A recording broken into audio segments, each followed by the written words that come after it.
लोगोफोर आंनि चेनेलखौ साबसक्राइब खालाम आरो मोजाङै नायबानो जाबाय। आङो गाबोननो फुङाव खारगोन। खारबा मा लाब जायो आरो मानो खारनांगो बेखौ आं नोंसोरनो गाबोन खारखांनायनि उनाव मा मोनो मा मोजां मोनो ना उदैयानो खमायगोन ना बोलोआनो जागोन ना मा जागोन बेखौ आं गाबोनो मोजाङै फोरमायनानै नोंसोरनो खोन्थागोन। आं फुंनि 5 बाजियाव खारगोन गाबोनो।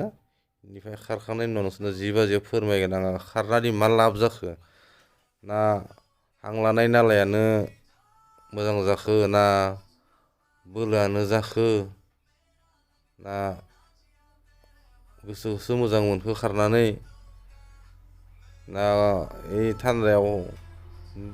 थान्दायाव गगा मोनगोनसो नामा ना गगा मोनखो सब बेफोरखौ आङो गाबोन नोंसोरनि सिगाङाव फोरमायगोन। नोंसोर आंनि चेनेलखौ साबसक्राइब खालामबानो जाबाय। आं नोंसोरनो गाबोन 10ता बाजियाव बे आंनि इउटुब चेनेलाव लोगो मोनफिनगोन।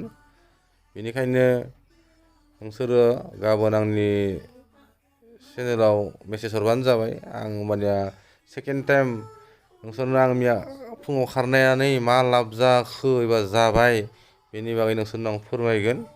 बेखिनियावनो आंनि बुंना दोनथ'नाय जाबाय।